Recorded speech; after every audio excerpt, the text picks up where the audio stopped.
I returned from Germany after 10 years apart, eagerly anticipating surprising my son Parker in the beautiful Austin home I bought him. But as I opened the gate and heard someone yelling, "Faster, Carter," or you know what happens next, I was struck like lightning by what I saw. My successful CEO's son was on his knees washing a car while wearing a name tag that read, "Parker Carter, House Staff." They had turned my boy into their personal servant. They would pay for daring to bully my son. My name is Corvin Carter, and this is how I fought back to save my child. Before I tell you what I found when I walked through that gate, drop a comment with where you're watching from and the time right now. I'm curious if you're starting your day with this story or ending it. 10 years of German engineering precision had taught me that the best surprises come from meticulous planning. The taxi pulled away from the beautiful Austin home I'd purchased for my son Parker, leaving me standing at the wrought iron gate with my heart pounding in anticipation. Every overtime shift at BMW in Munich, every lonely weekend spent perfecting aircraft engine designs, every Christmas spent thousands of miles from family. It had all been worth it to give Parker this foundation. This $750,000 investment represented everything I'd dreamed of providing for my boy. The red brick colonial with its circular driveway and towering oak trees was supposed to be his sanctuary, his launching pad to success. Parker had no idea I was coming home early from Germany. The original plan was to surprise him next month, but when the Munich project wrapped up ahead of schedule, I couldn't resist seeing that Christmas morning joy light up his face again. As I approached the gate, I noticed it stood slightly ajar. Through the gap, I could hear voices from the driveway, one sharp and commanding, cutting through the humid Texas air like a blade. "Faster, Carter, or you know what happens next." The voice belonged to a man I didn't recognize, dripping with menace and the kind of entitled arrogance that made my engineer's mind recoil. The threat hung in the air like a storm cloud heavy with unspoken consequences. My blood chilled. Carter. That was my son's last name, but something about the tone made my protective instincts flare. I pushed the gate open wider, stepping onto the brick pathway that led to my son's home. What I saw next shattered every expectation I'd carried across the Atlantic. There was Parker, my brilliant boy who'd graduated summa cum laude from UT Austin, who'd built a thriving tech startup from nothing, on his knees beside a gleaming black Mercedes. He wore a crisp white uniform shirt and black slacks that screamed service industry, complete with a plastic name tag pinned to his chest, reading Parker Carter, House Staff. My son was scrubbing tire rims with the desperate intensity of someone who knew the consequences of imperfection. His movements were practiced, efficient, the way someone moves when they've endured the same humiliation hundreds of times before. The afternoon sun beat down mercilessly on his back as he worked, sweat-staining his uniform shirt. Standing over him was a man in his 40s, arms crossed, watching Parker's every move with the cold satisfaction of someone who enjoyed wielding power over others. This stranger was supervising my successful son like he was nothing more than hired help. The name tag caught the sunlight, that plastic rectangle, transforming my boy from Parker Carter, CEO and tech innovator, into Parker Carter, House Staff. Property, a servant in his own home. I stood frozen behind the oak tree, my mind struggling to process this nightmare. The surprise I'd planned for 10 years had become something I couldn't have imagined in my worst dreams. My son, my pride and joy, had been reduced to wearing a name tag that stripped away everything he'd accomplished. Parker. The word escaped my lips before I could stop it, carrying 10 years of separation and a father's growing fury. What the hell is going on here? The sound of my voice hit Parker like a physical blow. My son's head snapped up from the Mercedes wheel, his face draining of color as our eyes met across the driveway. In that split second, I watched 29 years of shared history flash between us. Little league games where I'd cheered from the sidelines. Graduation day when he'd walked across that stage with honors, the proud phone calls about his startup's first million in revenue. Now he scrambled to his feet with the frantic energy of someone caught in an unforgivable act. His hands flew to the plastic name tag, fumbling to unpin it from his sweat-stained uniform shirt. But his fingers shook so badly he couldn't manage the simple clasp, and the damning evidence remained pinned to his chest, like a scarlet letter. "Dad, Parker's voice cracked like a teenager's. "You weren't supposed to be here until next month." The man who'd been barking orders melted away into the background, suddenly finding urgent business elsewhere. Coward. I stepped fully onto the property that should have been my son's kingdom, my engineer's mind cataloging every detail that felt wrong. The manicured lawn was pristine, but Parker's hands were raw and red from harsh cleaning chemicals. The circular driveway gleamed, but my boy looked like he hadn't slept in weeks. "Parker, what is this?" I gestured at his uniform at the name tag he was still desperately trying to remove. "Why are you dressed like Corvin Carter, I presume?" The voice came from behind me, smooth as silk and twice as dangerous. I turned to see a woman in her early 30s, gliding down the front steps of what should have been Parker's sanctuary. She moved with the calculated grace of someone accustomed to being obeyed, her designer dress and perfect makeup a stark contrast to my son's disheveled appearance. This had to be Kimberly Parker's wife, but the woman I'd spoken to during video calls had been warm deferential to Parker's success. This version carried herself like she owned everything she surveyed, including my son. "I'm Kimberly Westfield," she said, extending a manicured hand that felt cold against my palm. "Parker's told me so much about his father, the brilliant engineer, though he failed to mention you were coming home early." Her eyes flicked to Parker with something that might have been displeasure, and I watched my grown son actually flinch under her gaze. "Kimberly, what's going on here?" I pulled my hand back, studying her face for answers. "Why is Parker dressed like house staff?" Her laugh was like crystal breaking. "Oh, that old thing Parker's been helping out with some maintenance around the property. You know how men are. They need to feel useful." She moved to Parker's side with predatory smoothness. "Don't you, honey?" The endearment dripped with condescension, and I watched my son's shoulders slump further. This wasn't the confident CEO who used to debate business strategy with me over Sunday dinners. This was a broken man wearing a servant's uniform in his own home. "Parker's always been so generous with his time." Kimberly continued, her hand settling possessively on his arm. "Haven't you, dear? Now why don't you go finish up with the car? We can't have it looking anything less than perfect." "Dad, please don't make this harder than it already is." The house fell silent after midnight, save for the gentle hum of central air conditioning fighting the Texas heat. I sat on Parker's bed, in what should have been the master bedroom of his own home, watching my son stare at the ceiling like he was searching for answers. Hours had passed since that uncomfortable driveway scene. Kimberly had orchestrated the evening with military precision, directing Parker to finish the car-served dinner, then disappear into this back bedroom that felt more like servants' quarters. The contrast was stark. She dined on fine china, in the elegant dining room I'd helped him choose, while we shared leftover sandwiches on paper plates. "You want to know what happened?" Parker finally whispered. "But Dad, the truth is going to break your heart." I switched on the bedside lamp, casting warm glow across his gaunt features. When had my boy gotten so thin? When had laugh lines been replaced by deep creases of chronic stress? "Tell me about before," I said gently. "Tell me about Tech Vision Solutions." A ghost of a smile flickered across Parker's face, the first genuine expression I'd seen all day. "You remember the name." "Son, I remember every phone call, every update, every milestone." I settled back against the headboard. "Start from the beginning." Parker's eyes grew distant, traveling back to happier times. Tech Vision was everything I'd dreamed of, Dad. We started in a garage, but within 2 years we had 50 employees and a downtown Austin office with floor-to-ceiling windows overlooking Lady Bird Lake. His voice gained strength, and for a moment I glimpsed the confident CEO he'd once been.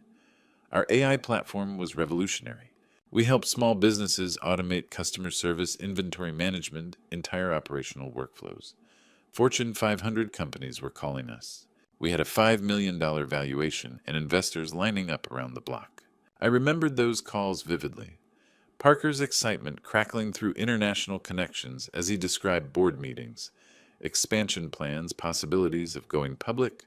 I'd been so proud working long Munich shifts, knowing every sacrifice was worth seeing my son succeed beyond my wildest dreams. And Kimberly.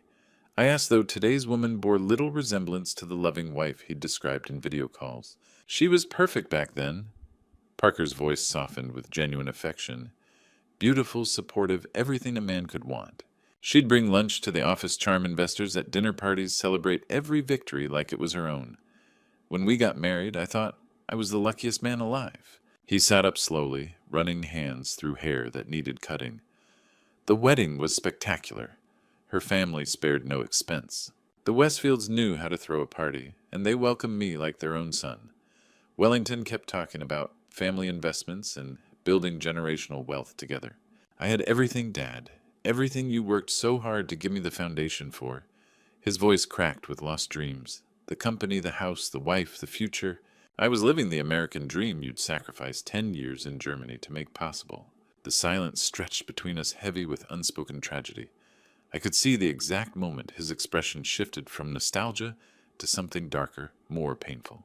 Then the Westfields came into our lives. The moonlight streaming through the bedroom window caught the pain etched in Parker's features as he continued his story. Outside, Austin's night sounds provided a gentle backdrop. Distant traffic, the occasional siren, the hum of a city that never truly slept. But inside this room, time seemed suspended as my son relived his nightmare. Wellington Westfield was everything I thought I wanted to become, Parker said, his voice taking on a bitter edge. Real estate mogul, self-made millionaire, the kind of man who commanded respect when he walked into a room. At family dinners, he'd regale us with stories about his latest developments, his connections with city council members, his ability to turn vacant lots into shopping centers worth millions. I watched my son's hands clench into fists as he spoke knuckles white against the bedsheets. 6 months after the wedding, Wellington approached me with what he called the opportunity of a lifetime. He'd identified a prime piece of land in South Austin, 50 acres that the city was planning to rezone for mixed-use development, shopping restaurants, luxury condos. He had inside information that the zoning approval was guaranteed. The pieces were already falling into place in my engineer's mind, but I let Parker continue.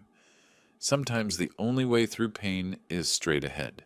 He needed investors to close the deal quickly before word got out, and the price skyrocketed. Family investors, he said. People he could trust. Parker's laugh was hollow, devoid of any humor. The minimum buy-in was $1.2 million. My heart sank. That was everything. Parker's entire liquid net worth, from TechVision's success, the emergency fund I'd taught him to maintain, probably his credit lines too. I should have done due diligence, Dad. Should have hired my own attorney, my own surveyor, my own everything. But this was family. Kimberly was so excited about the project, about how it would secure our future together.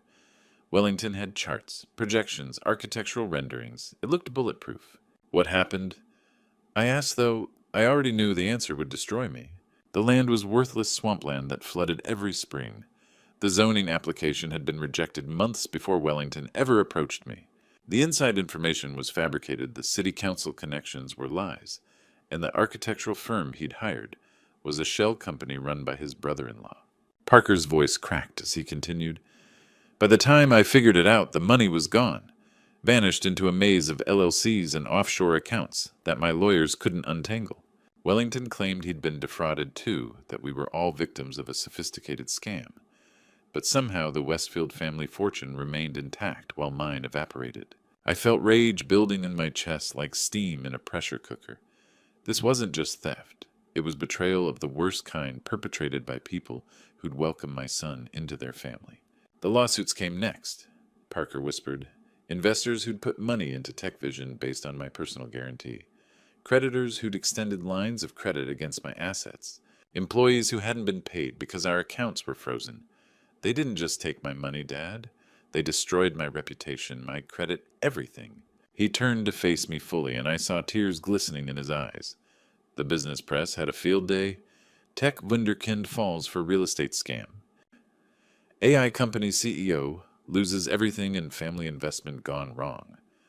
Within 6 months, TechVision was bankrupt, and I was persona non grata in the Austin business community. And when I lost everything, they offered me a solution. 3 in the morning found us in the kitchen that should have been the heart of Parker's home. He moved with practiced efficiency, preparing coffee with muscle memory, born of necessity rather than choice. Their solution was elegant in its cruelty. Parker said, measuring grounds with scientific precision. I was broke, homeless, unemployable. No bank would give me a loan, no company would hire the CEO who'd lost everything in a family investment scam. He poured steaming water over the grounds, but even this simple act carried the weight of servitude. Making coffee at 3 a.m. because that's what servants do. Wellington presented it as charity. Family taking care of family. Parker's voice carried bitter resignation.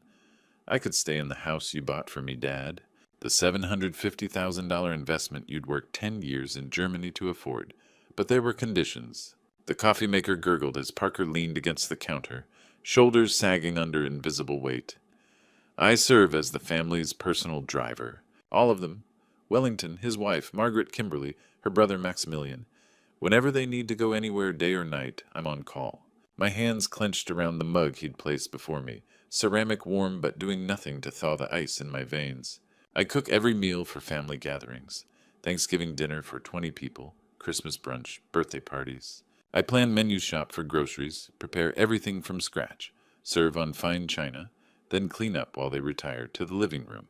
Parker moved to the sink, rinsing the pot, with movements that spoke of countless repetitions.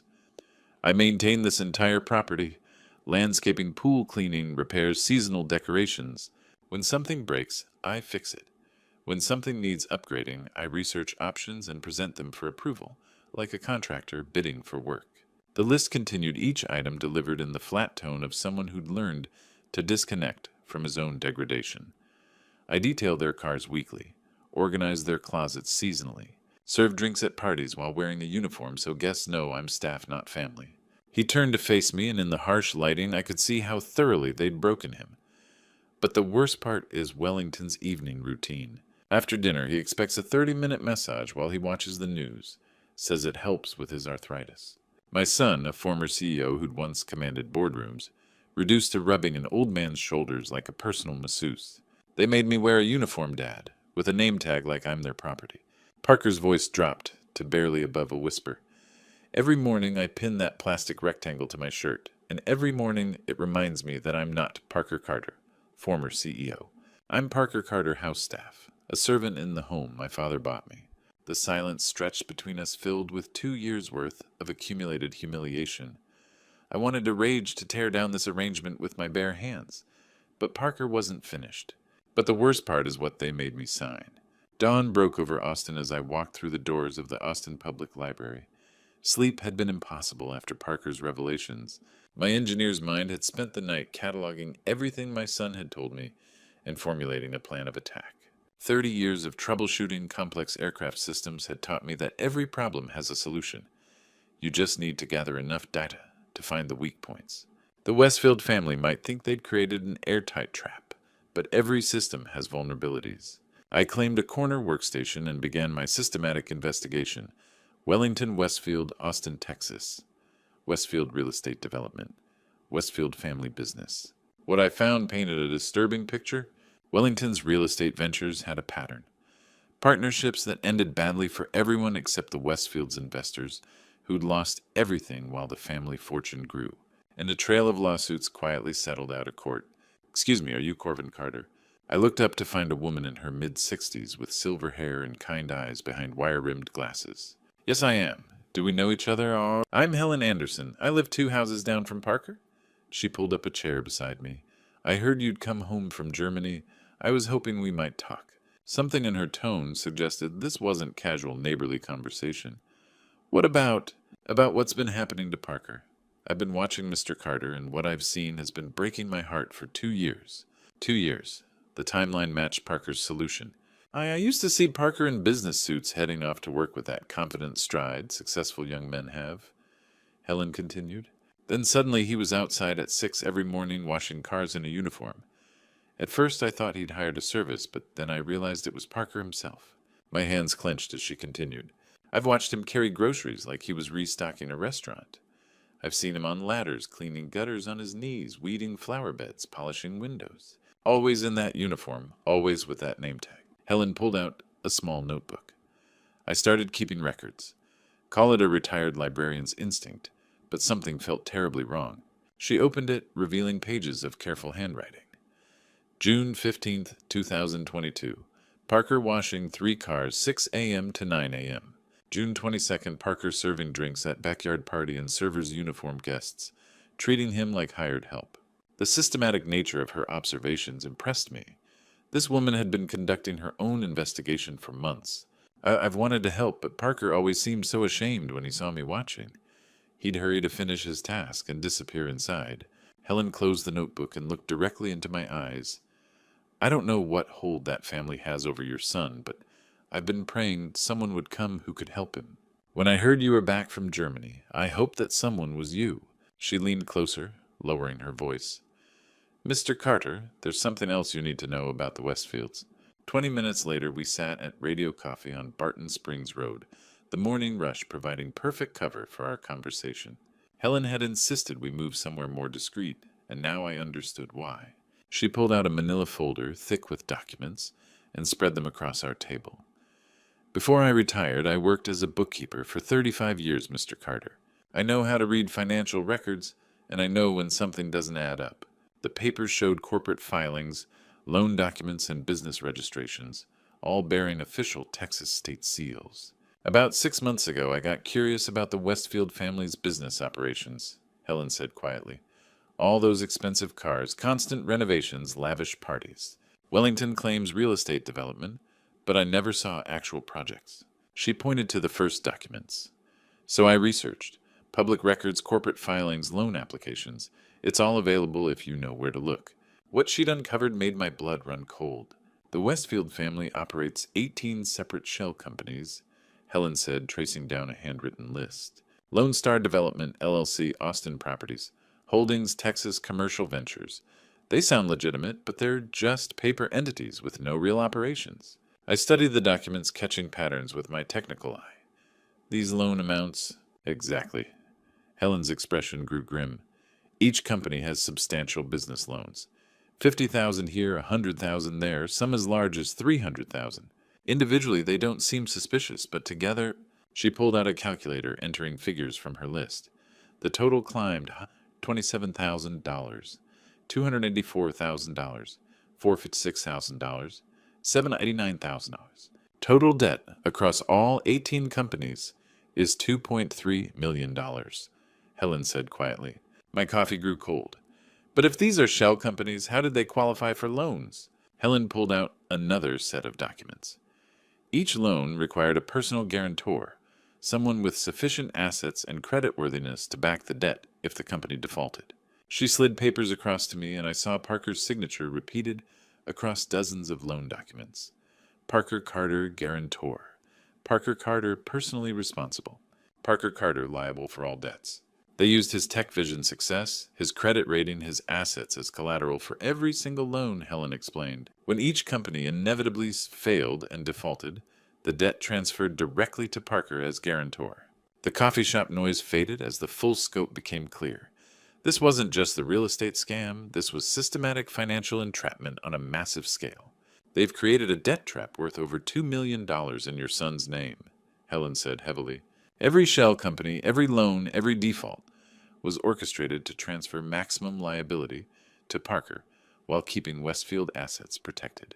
I stared at the documents, each one another link in the chain binding my son to his captors. The elegant cruelty was breathtaking. They'd used Parker's own success as a weapon against him, and legally Parker is responsible for every penny. Helen's recommendation led me to the 32nd floor of the Frostbank Tower, where Caroline Whitmore's law office commanded a view of the Texas state capitol. The nameplate read, Whitmore and Associates, Civil Rights and Human Trafficking Defense, explaining why Helen called her the lawyer who takes down dirty rich families. Caroline was a woman in her early 50s with steel-gray hair and the direct gaze of someone who'd seen every form of human cruelty. Her office walls displayed framed newspaper clippings, documenting victories against powerful defendants who thought themselves untouchable. Helen Anderson spoke very highly of you, I began. Helen's got a sharp eye for injustice, Caroline replied, opening a legal pad. She gave me basics over the phone, but I need everything directly from you. Don't leave out any details. I laid out the nightmare. Parker's fall from CEO to servant, the real estate scam, the degrading uniform Helen's shell company discovery. Caroline took steady notes, asking pointed questions about dates and documentation. When I finished, she leaned back and studied me. Mr. Carter, what the Westfield family has done isn't just morally reprehensible, it's a federal crime. She spread Helen's documents across her desk.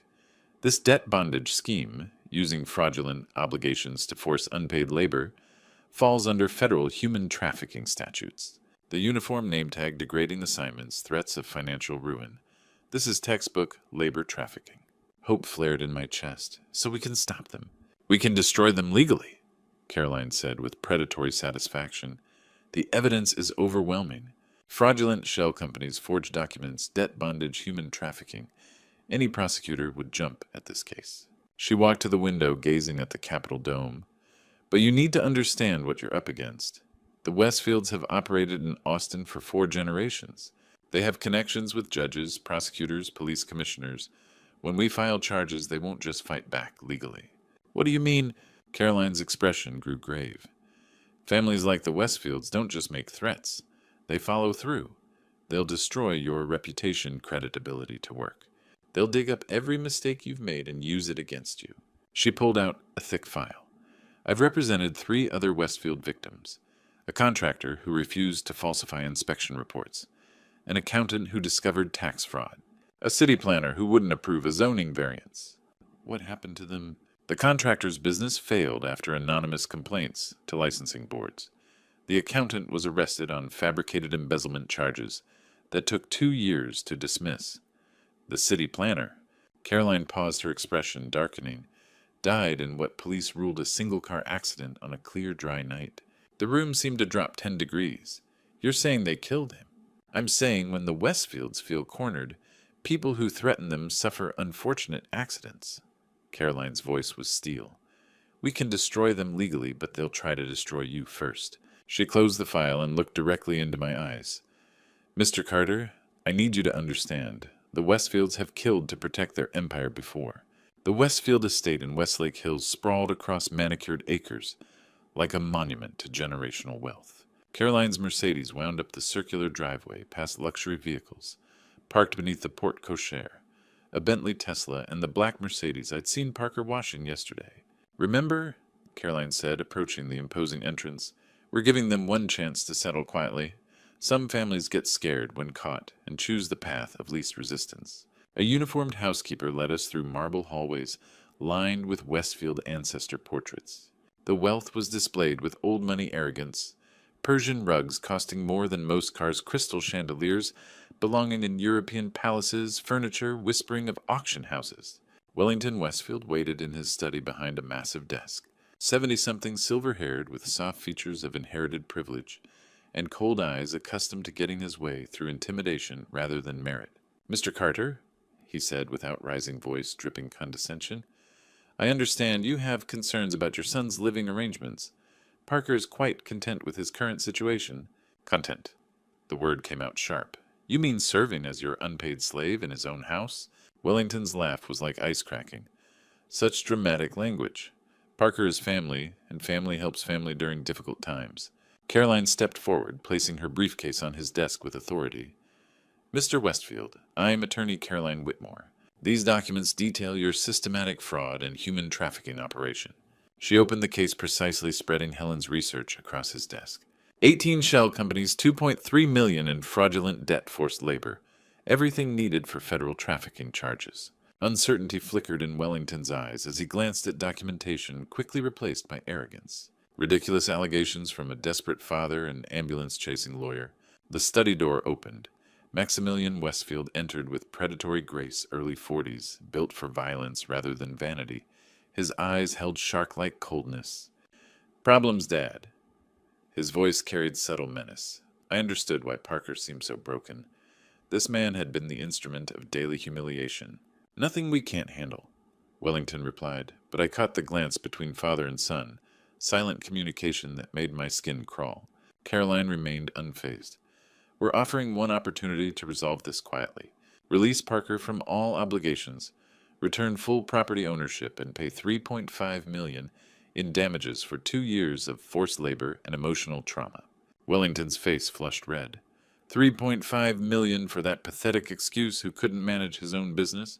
The alternative is federal prosecution, asset forfeiture, and prison sentences, destroying your family's reputation for generations, Caroline replied calmly.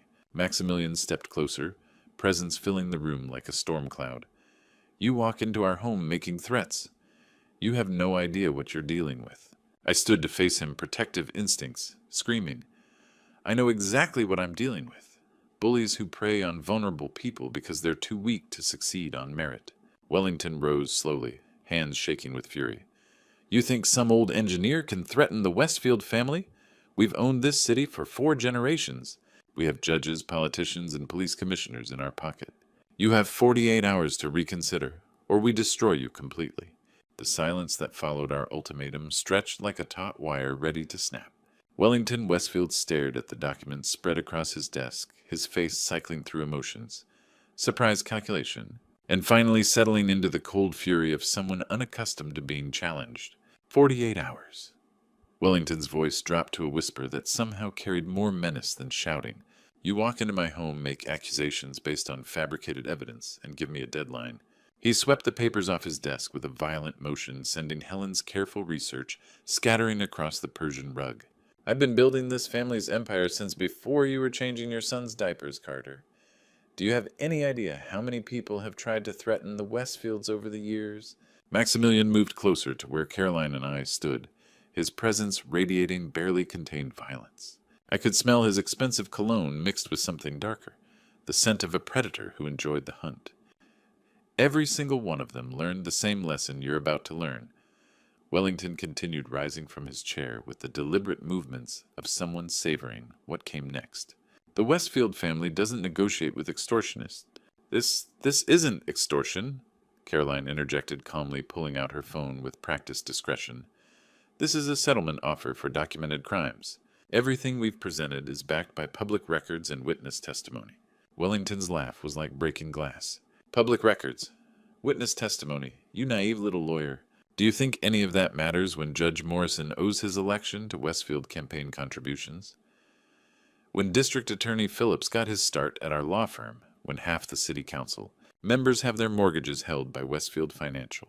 The casual way he revealed his corruption network made my engineer's mind recoil. This wasn't just a family business, it was a criminal organization with tentacles throughout Austin's power structure. "You see, Mr. Carter," Wellington continued, moving around his desk with predatory grace, "your son understood something you apparently don't. In this city, the Westfield name means something. It means respect. It means power. It means that when we say someone is finished, they're finished." Maximilian stepped even closer, close enough that I could see the small scar above his left eyebrow and the cold calculation in his eyes. "Parker learned that lesson the hard way. Took him about 6 months to break completely, but he got there eventually." "Is that a threat?" I asked, my voice steadier than I felt. "It's a promise," Maximilian replied, his smile never reaching his eyes. "Just like the promise I made to that city planner who thought he could stand up to us. Amazing how quickly accidents happen to people who don't know their place." Caroline's phone remained steady in her hand, recording every word. "Mr. Westfield, you're admitting to witness intimidation, judicial corruption, and implied threats of violence. I hope you understand that everything you're saying is being documented." Wellington glanced at the phone with amused contempt. "Document whatever you like, sweetheart. By the time we're finished with you, no one will care what's on that recording. Your law license will be revoked, your reputation destroyed, and your practice bankrupt." He moved to stand directly in front of me, close enough that I could see the network of broken blood vessels in his eyes, the mark of a man who'd spent decades drowning his conscience in expensive whiskey. "As for you, Carter, I'm going to enjoy watching you lose everything just like your pathetic son did. Your savings, your reputation, your ability to work, gone. And when you're broken and desperate, maybe I'll offer you the same deal I gave Parker. You can join him in serving my family." The malice in his voice was so pure it was almost hypnotic. "By tomorrow you'll wish you'd stayed in Germany." Wellington stepped back, straightening his tie with the satisfied air of someone who'd just delivered a killing blow. "Now get off my property before I have you arrested for trespassing." The drive from the Westfield estate was tense with unspoken fury. Caroline gripped the steering wheel as we navigated Austin traffic, her legal mind already shifting strategies. "That went exactly as expected," she said finally. "Wellington's arrogance gave us everything for a federal case. But we need more than financial documents and recorded threats." She pulled into a medical building near Seton Hospital. "We need medical documentation of what they've done to Parker. Physical evidence of psychological trauma no judge can dismiss." Dr. Raven Morrison's psychology practice occupied a corner suite, flooded with natural light. The doctor was a woman in her 40s, with a calm presence that immediately put people at ease. Exactly what Parker needed after 2 years of systematic abuse. "Mr. Carter," she said with professional warmth, Caroline explained your son's situation. What we discuss is completely confidential. My only concern is Parker's well-being. Parker had been reluctant to come, but Caroline convinced him medical documentation was essential. Now he sat in Dr. Morrison's office, looking like a man preparing for surgery without anesthesia. Parker, let's start with your daily routine, Dr. Morrison began gently. Walk me through a typical day. What followed was 3 hours of heartbreaking testimony. Parker described waking at 5 a.m. to prepare Westfield family breakfast. Constant fear of making mistakes with consequences. Deliberate isolation from former friends and associates. They made sure I understood contact with my old life was forbidden, Parker whispered. When my former business partner called Maximilian, listened on speakerphone, then made me tell him I never wanted to see him again. Dr. Morrison took careful notes, revealing sophisticated psychological manipulation. What about threats to your physical safety? Maximilian never hit me directly, Parker replied, unconsciously rubbing his shoulder, but he made sure I understood what would happen if I didn't comply. He'd describe what happened to others who crossed the family, the city planner who died, the contractor destroyed. He'd tell these stories while cleaning his gun collection.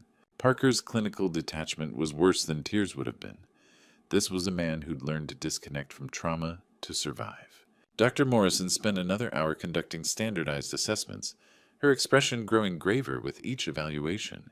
When she set down her clipboard, professional composure had given way to barely controlled anger. Mr. Carter, she said, facing me directly, what your son experienced isn't just employment abuse.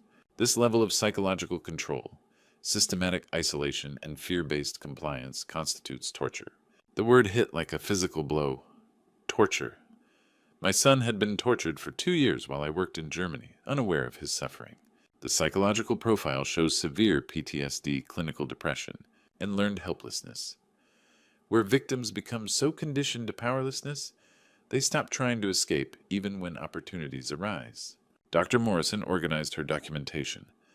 I'm legally required to report this as suspected human trafficking. Late afternoon storm clouds gathered over Austin as Dr. Morrison finished organizing Parker's evaluation. Thunder rumbled and rain began streaking the windows. Before you leave, Dr. Morrison said, her demeanor shifting to urgency, I need to discuss Parker's immediate safety. She closed the blinds, creating privacy. In 20 years of treating trauma victims, I've learned to recognize patterns. What Parker described isn't just abuse. It's a sophisticated control system designed to break someone completely. Parker shifted uncomfortably, but Dr. Morrison continued with gentle persistence. The most dangerous time for abuse victims is when they try to break free. Statistics show trafficking victims face 60% increased violence when attempting escape or seeking help. She pulled out a reference manual. I've documented 17 Texas cases over 5 years where trafficking victims were injured or killed trying to leave. Perpetrators view it as business, eliminating evidence and sending messages to other victims. The clinical discussion of violence made my stomach turn, but I forced myself to listen. What are you recommending? I asked. Ideally, Parker in a safe house until legal proceedings complete, she replied, addressing my son directly. Federal programs for trafficking victims. Secure locations, counseling, legal protection. Everything needed to heal while staying safe. Parker's reaction was immediate. No, absolutely not. His voice carried the first defiance I'd heard since returning. I won't be driven from my home. I won't hide like a criminal.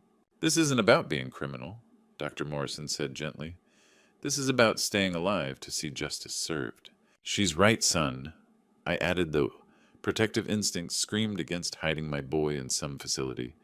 If these people are as dangerous as everyone says they are, Dr. Morrison interrupted with absolute certainty. The Westfields have documented history of eliminating threats. The city planner Caroline mentioned wasn't their first victim, won't be their last without precautions. Parker stood, abruptly pacing to the window. 2 years, Dad. 2 years living in fear, jumping at sounds, afraid to speak up, afraid to fight back. I won't spend another day hiding. I watched my son's profile, seeing the first glimpse of the strong man he'd been before the Westfields broke him. But strength without strategy was vulnerability. Then I'm staying with you, I said, decision crystallizing. Every night, every day until this is over. They want to threaten my family. They go through me first. Dr. Morrison nodded approvingly, but her expression remained grave. Mr. Carter, in my experience, families like the Westfields Don't just make threats. Thunder grew louder, lightning illuminating the office in stark black and white. In that electrical clarity, I saw fear in Dr. Morrison's eyes, fear from professional experience with predators in expensive suits. They eliminate problems permanently. The digital clock on the rental car dashboard read 11:17 p.m. as I merged onto I-35 South, heading back to Parker's house through the Texas night. The storm Dr. Morrison had predicted was beginning in earnest. Fat raindrops splattered against the windshield with increasing frequency, and distant lightning illuminated the dark highway in brief, stark moments. I should have been exhausted after the emotional marathon of the day, but adrenaline kept me alert. Doctor? Morrison's warnings echoed in my mind, mixing with images of Parker's broken expression and Wellington's cold threats. Every mile that passed brought me closer to my son, closer to the promise I'd made to protect him. The highway was nearly empty at this hour, just the occasional 18-wheeler rumbling past, and a few late-night commuters making their way home. Perfect conditions for what I didn't yet realize was about to happen. In my rearview mirror, I noticed a large pickup truck that had been maintaining the same distance behind me for the past several miles. Nothing unusual about that. Plenty of trucks use this stretch of I-35, but something about its headlight pattern nagged at my engineer's mind. Too consistent, too deliberate. My years working in Germany had taught me defensive driving techniques that most Americans never learned. BMW's corporate training included courses on executive protection, anti-terrorism, driving, and evasive maneuvers. At the time, it had seemed like corporate paranoia. Now those skills might save my life. The truck began closing distance. I eased my foot off the accelerator, giving the truck room to pass. Instead, it matched my speed reduction, maintaining that same deliberate following distance. The hair on the back of my neck stood up as Dr. Morrison's words came flooding back. They eliminate problems permanently. Rain was falling harder now, turning the asphalt slick and reducing visibility. Perfect conditions for what would look like a weather-related accident. I gripped the steering wheel tighter and began scanning for escape routes. The truck accelerated, suddenly pulling into the left lane beside me. Through the rain-streaked passenger window, I caught a glimpse of the driver, a thick-set man with the flat expression and dead eyes of a professional killer. This wasn't road rage or random violence. This was a hit. The truck swerved toward my car without warning. I yanked the steering wheel, right tires screaming as the rental car skidded toward the shoulder. The BMW training kicked in automatically. Don't overcorrect, maintain control. Look for your exit strategy. The driver had expected panic, expected me to lose control and roll into the ditch. Instead, I accelerated.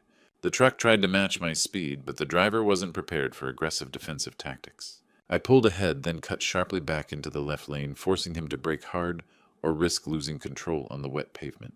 But he wasn't giving up.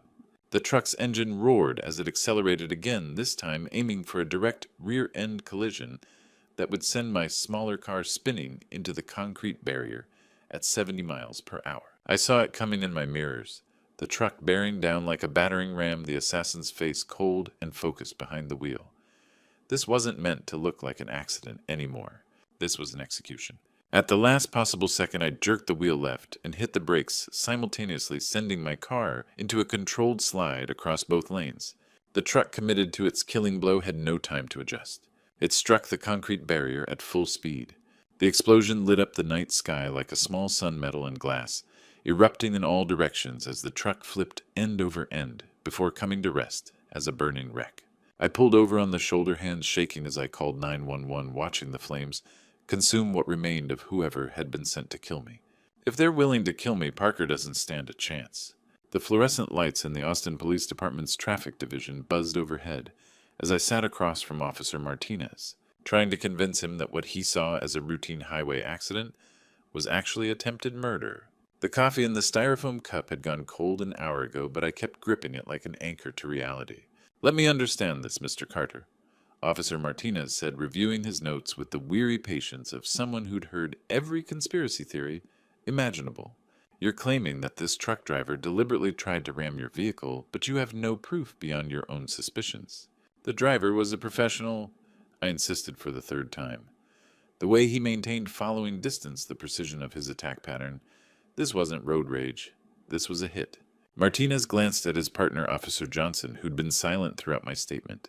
They exchanged the kind of look that said they'd dealt with traumatized accident victims before. People whose minds created elaborate explanations for random tragedies. Mr. Carter, according to our preliminary investigation, the truck driver was intoxicated. Officer Johnson said gently. Blood alcohol level .16. The rain made road conditions dangerous.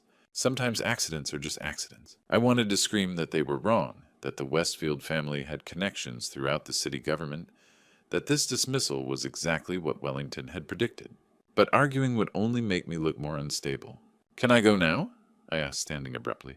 You're free to leave, Martinez replied. We'll be in touch if we need anything else for the report.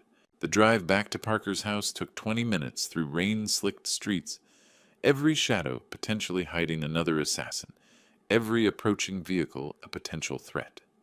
Dr. O. Morrison's warnings echoed in my mind alongside Wellington's cold promises of destruction.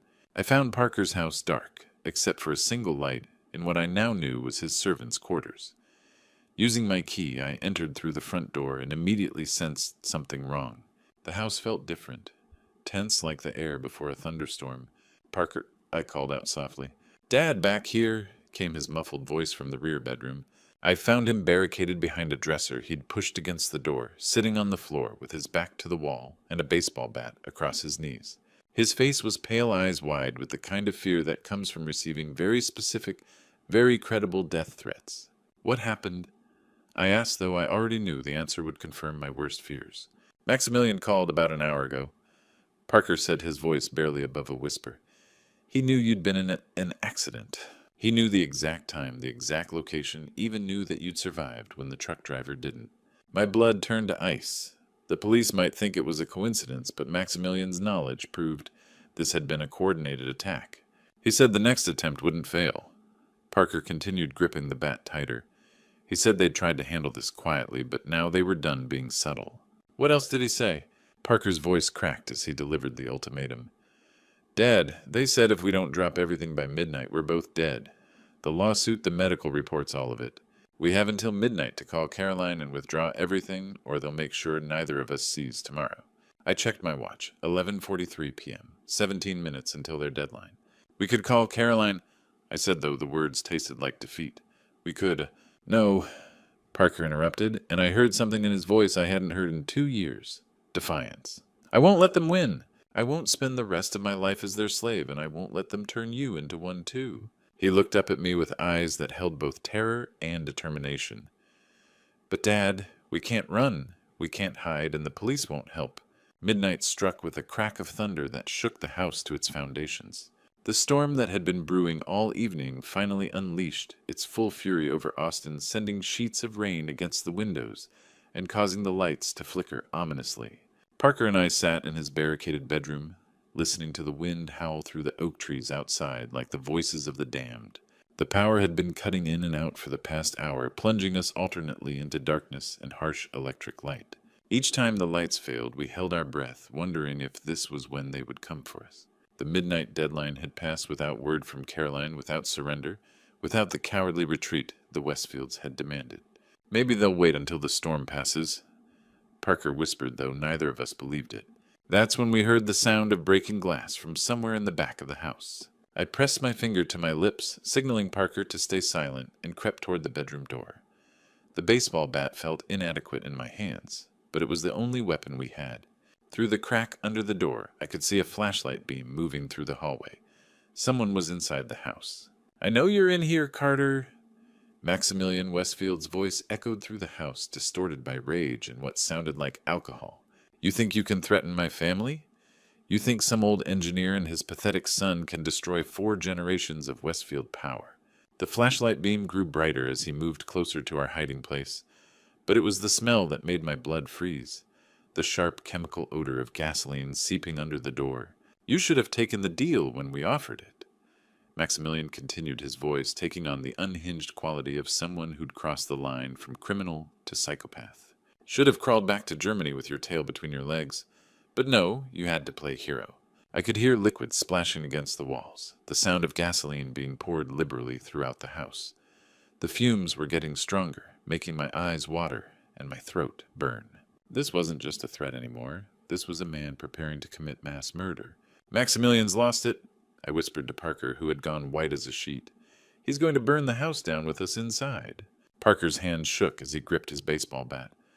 Dad, there's no way out. He's between us and every exit.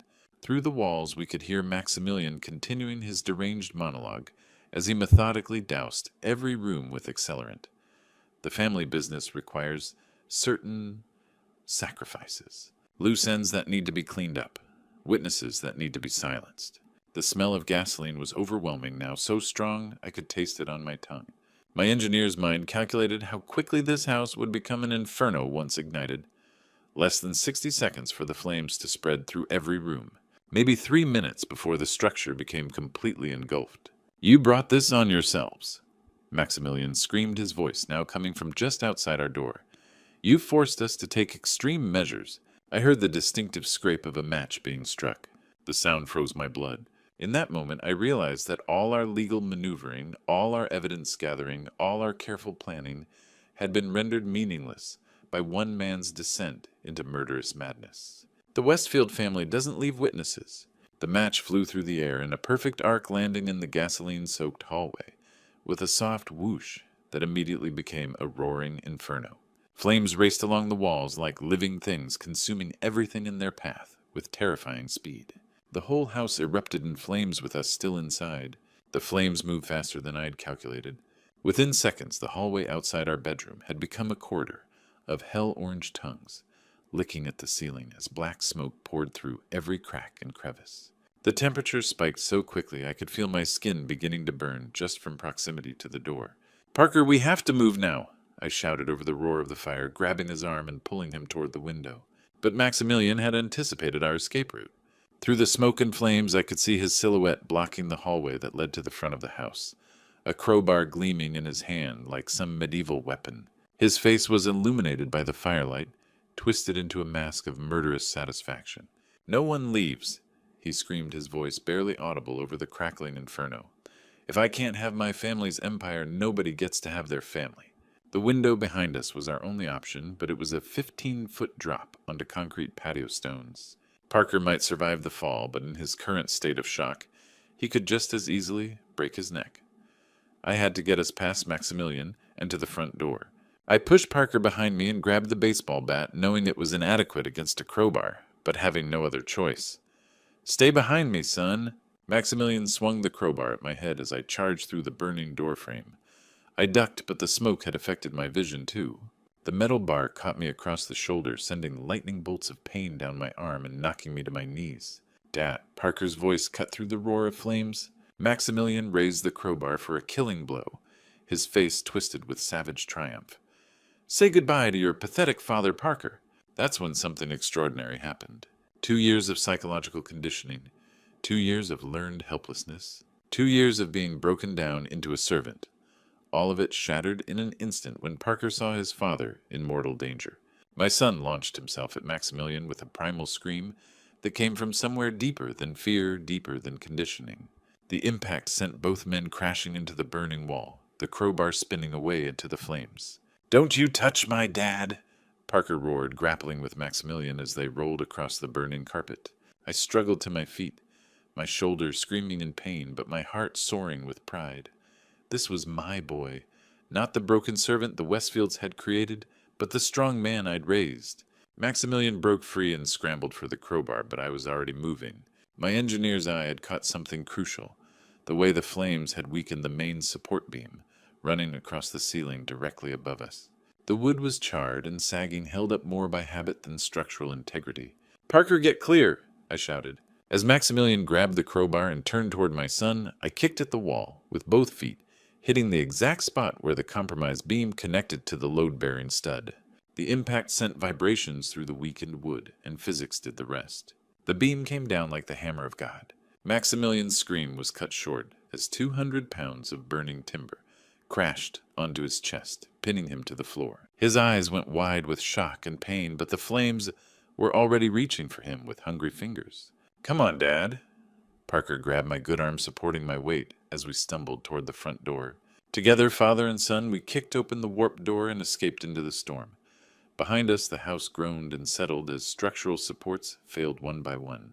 With a thunderous crash that shook the ground, the entire second floor collapsed into the inferno, taking Maximilian Westfield with it. Fire trucks and ambulances were arriving, but would Parker survive the smoke inhalation? 6 months later, I stood on the Travis County Courthouse steps, squinting in brilliant Austin sunshine as reporters gathered around Caroline Whitmore for her victory press conference. The contrast couldn't have been starker. Where we'd once faced the Westfield mansion as desperate underdogs, we now emerged from justice halls as vindicated victors. The jury's verdict sends a clear message, Caroline was saying with satisfaction. No family, regardless of wealth or connections, is above the law for human trafficking and conspiracy to commit murder. Behind her, through glass doors, Wellington Westfield was led away in handcuffs and orange jumpsuit. The man who'd threatened to destroy us now looked like what he was, a convicted felon facing 15 years in federal prison. His four-generation empire had crumbled spectacularly. The judge's words still echoed. Mr. Wellington Westfield, you are sentenced to 15 years without parole for human trafficking, conspiracy to commit murder, fraud, and racketeering. The civil judgment was equally devastating. $3.5 million awarded to Parker for forced labor, psychological torture, and attempted murder. Every Westfield asset from the mansion to shell companies was liquidated to pay what they owed us. Ah, Dad, ready to go. Parker appeared beside me, looking healthier than he had in years. Dr. Morrison's counseling had worked wonders, but more importantly, he'd found his purpose again. The broken man washing cars in servant uniform had been replaced by someone stronger than ever. More than ready, I replied, putting my arm around his shoulders. The settlement money had given Parker options beyond rebuilding his old life. Carter Technologies was smaller than TechVision Solutions, but built on hard-won wisdom and unshakable family bonds. Are you nervous about the product launch? I asked, as we drove toward his modest downtown building. Parker's smile was genuine, unmarked by the haunted expression that had shadowed him so long. With you as advisor, how could I be nervous? Staying in Austin permanently had been easy. After 10 years in Germany, after nearly losing my son to suited monsters, I'd learned what mattered. Success meant nothing if family suffered while you were away. Carter Technologies occupied a converted warehouse top floor, with exposed brick and floor-to-ceiling windows. Parker had hired 12 employees, all overlooked by bigger companies given second chances as he'd been given one. Ladies and gentlemen, Parker addressed the small crowd of investors, employees, and reporters. I'd like to introduce Guardian, an AI platform designed to identify and report human trafficking operations. The irony wasn't lost on anyone. The same technology that had made Parker wealthy was now protecting other victims from his suffering. Every algorithm, every detection pattern has been designed with one goal. Parker continued, voice growing stronger. Making sure no one else endures what I endured. Making sure no other family fights the battles we fought. I watched from the back chest, swelling with pride, having nothing to do with financial success. This was the son I'd raised, not the Westfield's broken servant, but a man who'd transformed trauma into purpose. As investors lined up for partnerships, Parker caught my eye and smiled. I saw not just my successful son, but my friend, business partner, and living proof that love and determination could overcome even the darkest circumstances. The Westfields had tried to destroy us, but only made us stronger. They'd attempted to break our bonds, but forged them unbreakably. Most importantly, they'd taught us that home isn't a place you work toward from thousands of miles away. It's wherever your family needs you most. And I was exactly where I belonged. Looking back on this true story, I realize how close I came to losing everything that truly mattered. For 10 years, I chased success in Germany while my son suffered in silence. Don't make my mistake. Don't let career ambitions blind you to your family's pain. This true story taught me that God has a way of bringing us home when we're needed most. I believe the Lord guided me back to Austin at exactly the right moment, just as He guides all of us through our darkest hours. Sometimes, what looks like coincidence is actually divine intervention. The Westfield family thought they could exploit a vulnerable man without consequences, but they forgot that God sees everything and justice always finds its way. Parker's courage in that burning house showed me that faith and family bonds can sustain us through unimaginable hardship. These grandpa stories aren't just about my experience. They're about the power of love that can never truly be broken.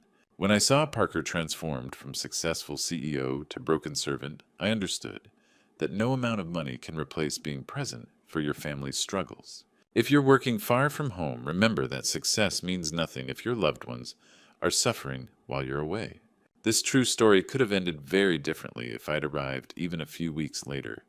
The greatest blessing wasn't the court victory, it was Parker calling me Dad with genuine love again. These grandpa stories remind us that being present is the most precious gift we can give our families.